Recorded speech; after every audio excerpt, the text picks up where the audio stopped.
Now turn to Section 1.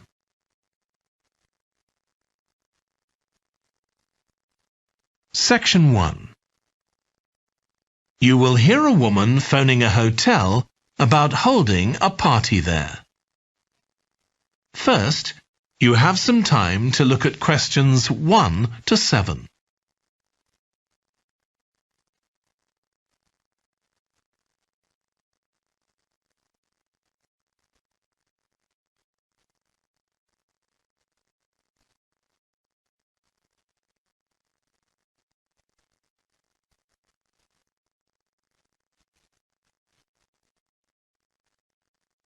Now we shall begin.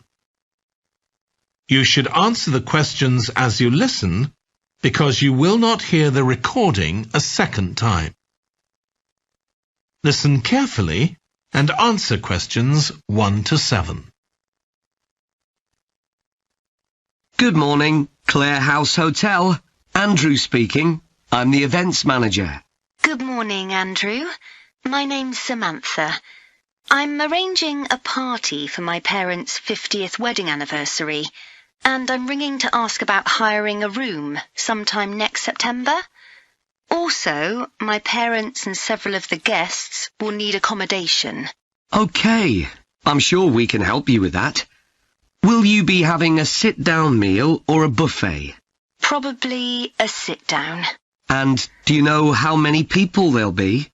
Around 80, I think. Well, we have 2 rooms that can hold that number. One is the Adelphi room. That can seat 85, or hold over 100 if people are standing for a buffet. Right. If you have live music, there's room for 4 or 5 musicians in the gallery, overlooking the room. Our guests usually appreciate the fact that the music can be loud enough for dancing, but not too loud for conversation. Yes, I really don't like it when you can't talk. Exactly. Now, the Adelphi room is at the back of the hotel, and there are French windows leading out onto the terrace. This has a beautiful display of pots of roses at that time of the year. Which direction does it face? Southwest. So that side of the hotel gets the sun in the afternoon and early evening. Very nice. From the terrace, you can see the area of trees within the grounds of the hotel, or you can stroll through there to the river. That's on the far side, so it isn't visible from the hotel. OK. Then another option is the Carlton room. This is a bit bigger. It can hold up to 110 people. And it has the advantage of a stage, which is useful if you have any entertainment, or indeed a small band can fit onto it. And can you go outside from the room? No, the Carlton room is on the first floor, but on one side the windows look out onto the lake. Lovely. I think either of those rooms would be suitable. Can I tell you about some of the options we offer in addition? Please do. As well as a meal, you can have an MC, a master of ceremonies, who'll be with you throughout the party. What exactly is the MC's function? I suppose they make a speech during the meal, if we need one, do they? That's right. All our MCs are trained as public speakers, so they can easily get people's attention. Many guests are glad to have someone who can make themselves heard above the chatter. And they're also your support. If anything goes wrong, the MC will deal with it, so you can relax. Great. I'll need to ask you about food, but something else that's important is accommodation. You obviously have rooms in the hotel, but do you also have any other accommodation? Like cabins, for example? Yes, there are 5 in the grounds, all self-contained. They each sleep 2 to 4 people and have their own living room, bathroom and small kitchen. That sounds perfect for what we'll need. Before you hear the rest of the conversation, you have some time to look at questions 8 to 10.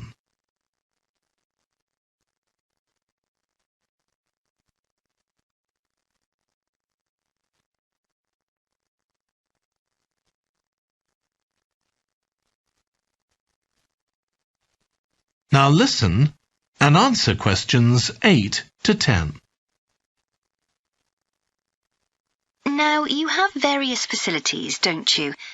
Are they all included in the price of hiring the room?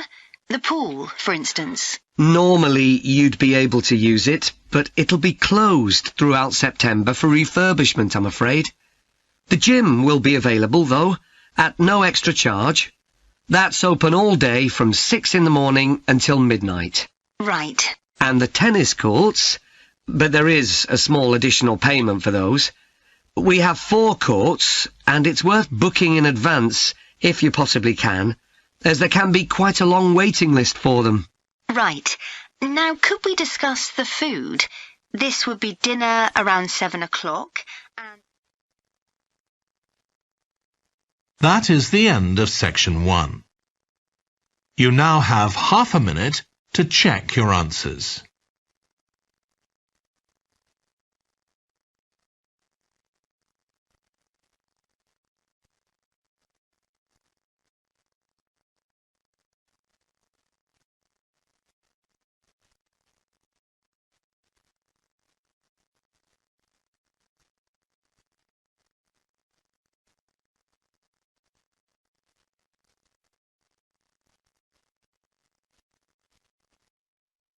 Part 2. You will hear a town councillor reporting on the local transport network and a recreation facility. First, you have some time to look at questions 11 to 14.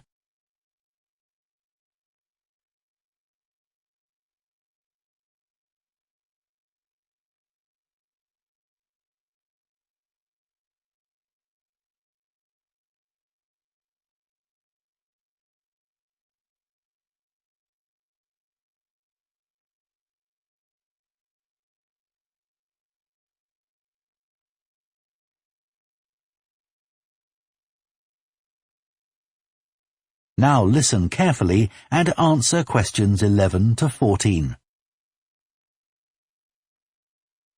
Right, next on the agenda we have traffic and highways. Councillor Thornton. Thank you.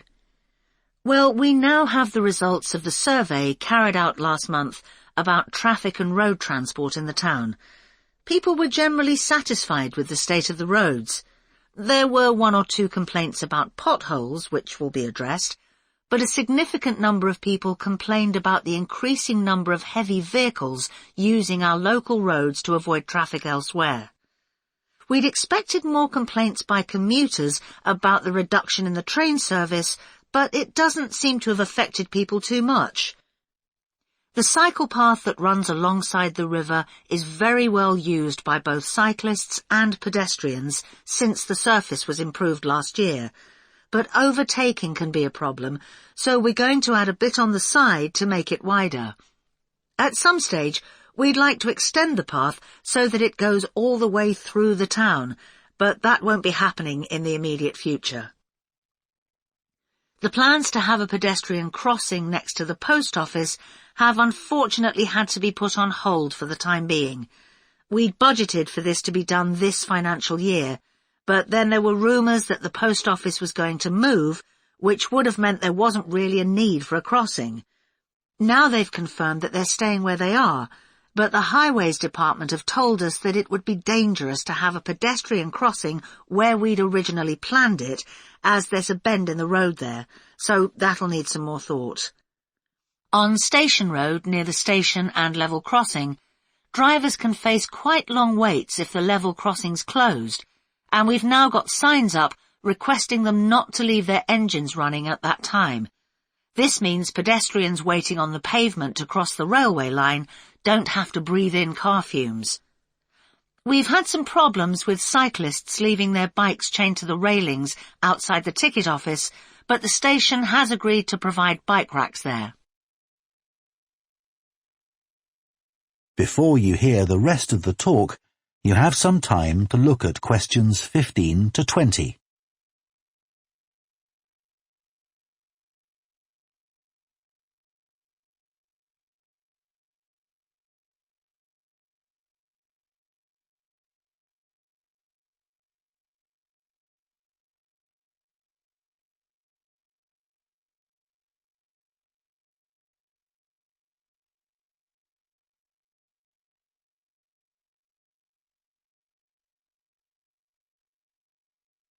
Now listen and answer questions 15 to 20. So next on the agenda is proposals for improvements to the recreation ground. Councillor Thornton again.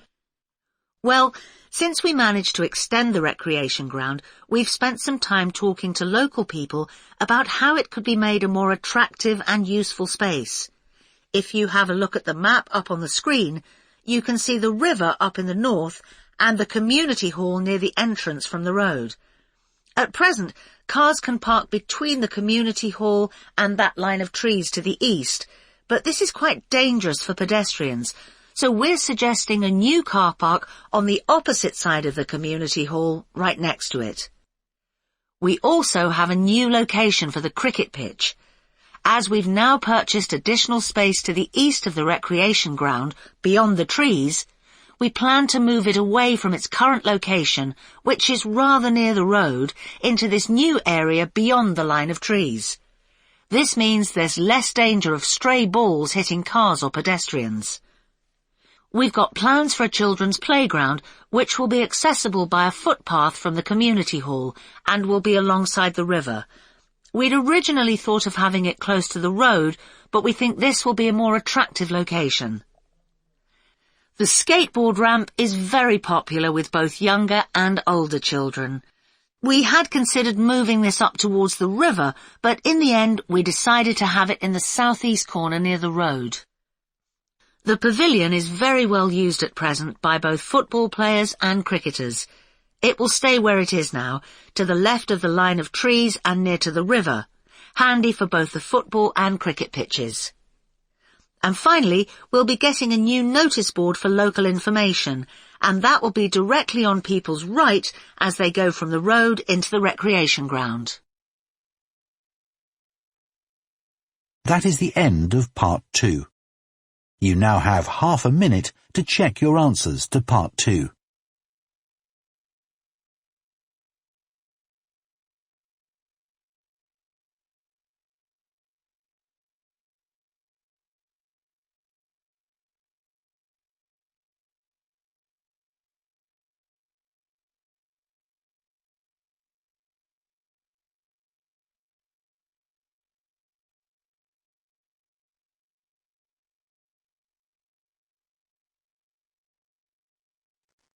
Now turn to section 3.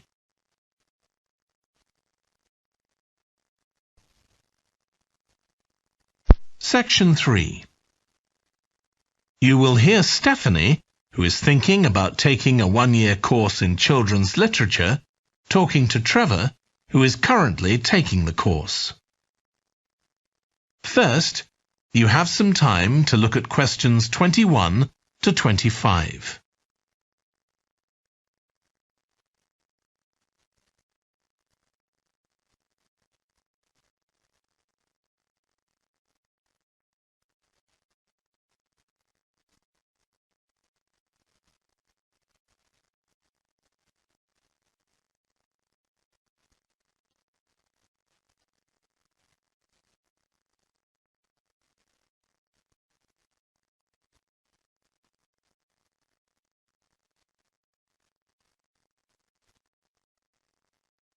Now listen carefully and answer questions 21 to 25. Hello, Trevor. Hello, Stephanie. You said you wanted to talk about the course I'm taking on literature for children. That's right. I'm thinking of doing it next year, but I'd like to find out more about it first. OK, well, as you probably know, it's a one-year course. It's divided into 6 modules, and you have to take all of them. One of the most interesting ones, for me at least, was about the purpose of children's literature. You mean whether it should just entertain children or should be educational as well? Right, and whether the teaching should be factual, giving them information about the world, or ethical, teaching them values. What's fascinating is that the writer isn't necessarily conscious of the message they're conveying. For instance, a story might show a child who has a problem as a result of not doing what an adult has told them to do, implying that children should always obey adults. Oh, I see what you mean. That module made me realise how important stories are. They can have a significant effect on children as they grow up. Actually, it inspired me to have a go at it myself, just for my own interest. I know I can't compete with the really popular stories, like the Harry Potter books. They're very good. And even young kids like my 7-year-old niece love reading them. I'm very interested in illustrations in stories.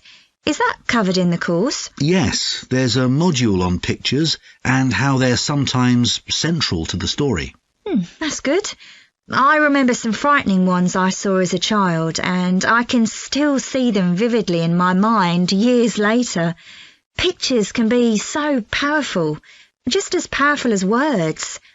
I've always enjoyed drawing, so that's the field I want to go into when I finish the course.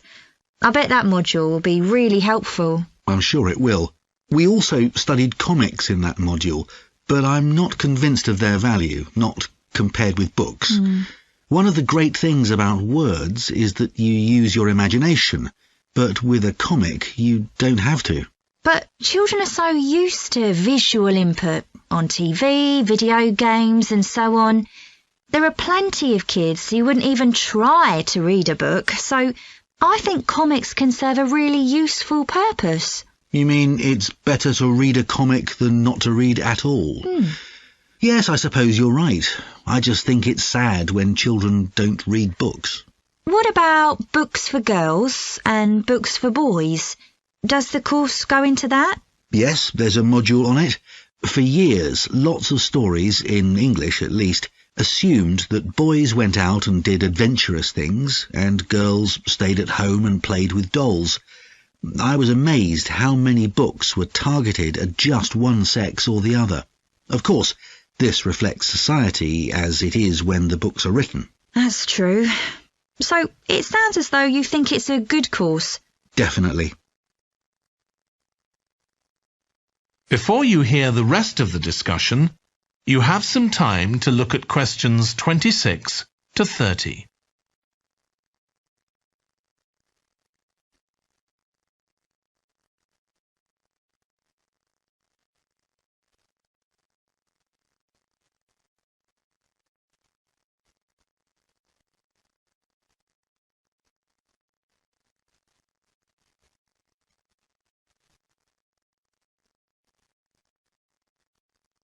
Now listen and answer questions 26 to 30. Have you been reading lots of children's stories to help you decide whether to take the course? Yeah, I've gone as far back as the late 17th century, though I know there were earlier children's stories. So does that mean you've read Perrault's fairy tales, Cinderella, the Sleeping Beauty and so on? Yes. They must be important because no stories of that type had been written before. These were the first. Then there's the Swiss Family Robinson. I haven't read that. The English name makes it sound as though Robinson is the family's surname, but a more accurate translation would be the Swiss Robinsons because it's about a Swiss family who are shipwrecked, like Robinson Crusoe in the novel of a century earlier. Well, I never knew that. Have you read Hoffmann's The Nutcracker and the Mouse King? Wasn't that the basis for Tchaikovsky's ballet, The Nutcracker? That's right. It has some quite bizarre elements. I hope you've read Oscar Wilde's The Happy Prince. It's probably my favourite children's story of all time. Oh, mine too. And it's so surprising because Wilde is best known for his plays, and most of them are very witty. But The Happy Prince is really moving. I struggled with Tolkien's The Lord of the Rings. 3 long books, and I gave up after 1. It's extremely popular, though. Yeah, but whereas something like The Happy Prince just carried me along with it, The Lord of the Rings took more effort than I was prepared to give it. I didn't find that. I love it. Another one I've read is Warhorse. Oh, yes, it's about the First World War, isn't it? Hardly what you'd expect for a children's story. Exactly, but it's been very successful. Have you read any...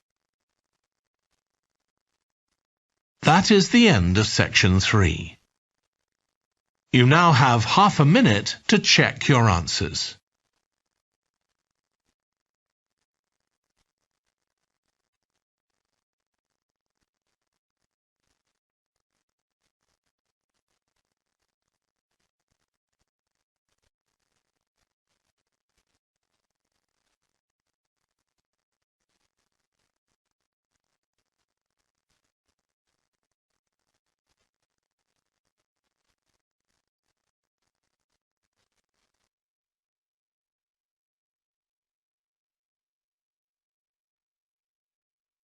Part 4. You will hear part of an environmental science lecture about a large bird called the dodo, which is now extinct. First, you have some time to look at questions 31 to 40.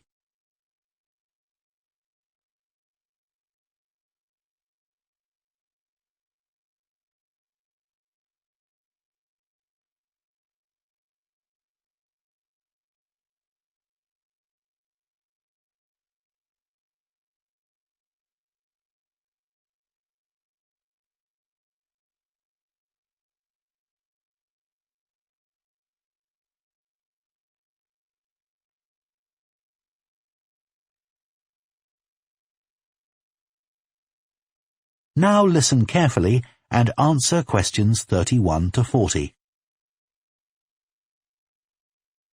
One of the most famous cases of extinction is that of a bird known as the dodo. In fact, there's even a saying in English, as dead as the dodo, used to refer to something which no longer exists. But for many centuries, the dodo was alive and well, although it could only be found in one place, the island of Mauritius in the Indian Ocean. It was a very large bird, about 1 metre tall, and over the centuries it had lost the ability to fly, but it survived happily under the trees that covered the island. Then, in the year 1507, the first Portuguese ships stopped at the island.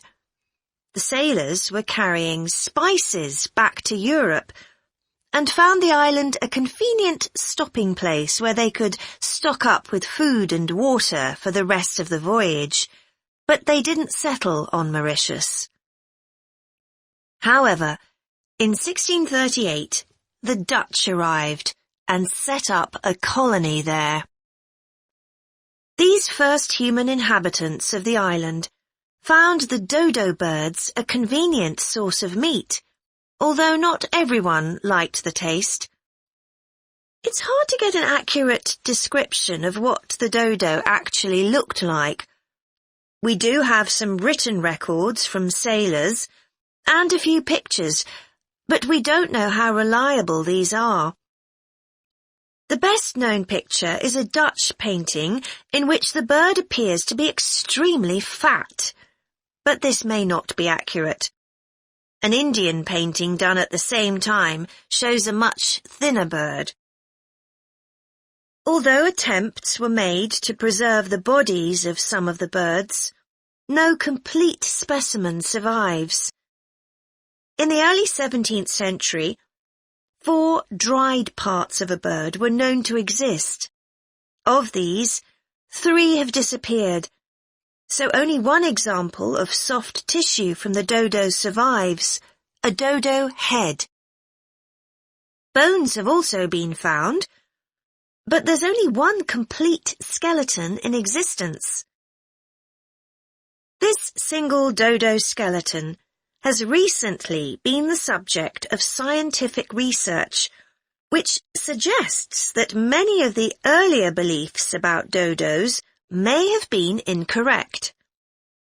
For example, early accounts of the birds mention how slow and clumsy it was, but scientists now believe the bird's strong knee joints would have made it capable of movement which was not slow, but actually quite fast. In fact, one 17th century sailor wrote that he found the birds hard to catch. It's true that the dodo's small wings wouldn't have allowed it to leave the ground, But the scientists suggest that these were probably employed for balance while going over uneven ground. Another group of scientists carried out analysis of the dodo's skull. They found that the reports of the lack of intelligence of the dodo were not borne out by their research, which suggested the bird's brain was not small, but average in size. In fact, in relation to its body size, it was similar to that of the pigeon, which is known to be a highly intelligent bird. The researchers also found that the structure of the bird's skull suggested that one sense which was particularly well developed was that of smell. So the dodo may also have been particularly good at locating ripe fruit and other food in the island's thick vegetation.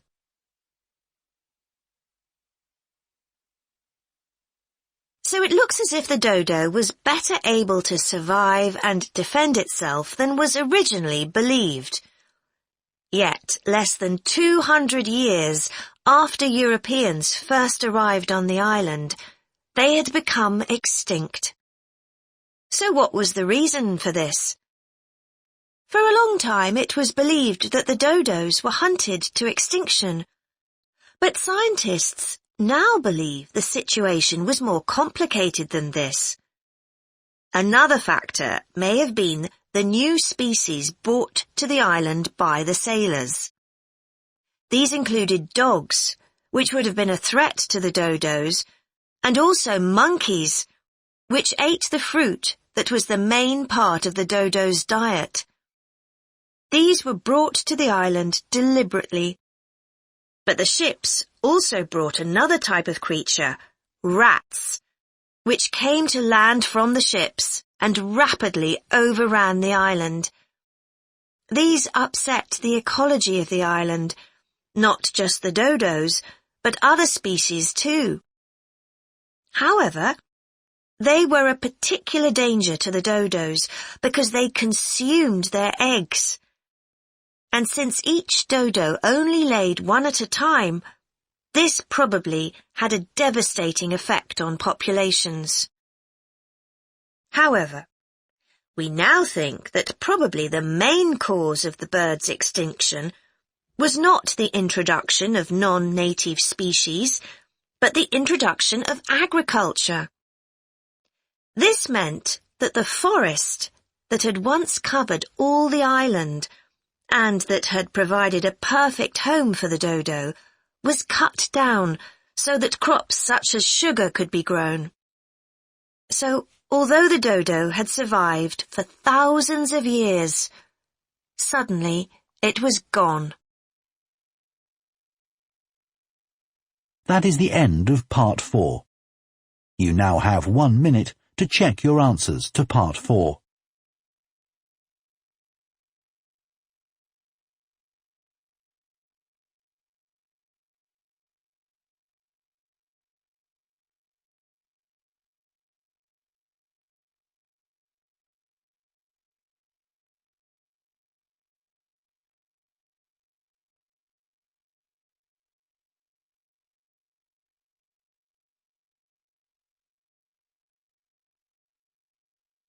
That is the end of the listening test. In the IELTS test, you would now have 10 minutes to transfer your answers to the answer sheet.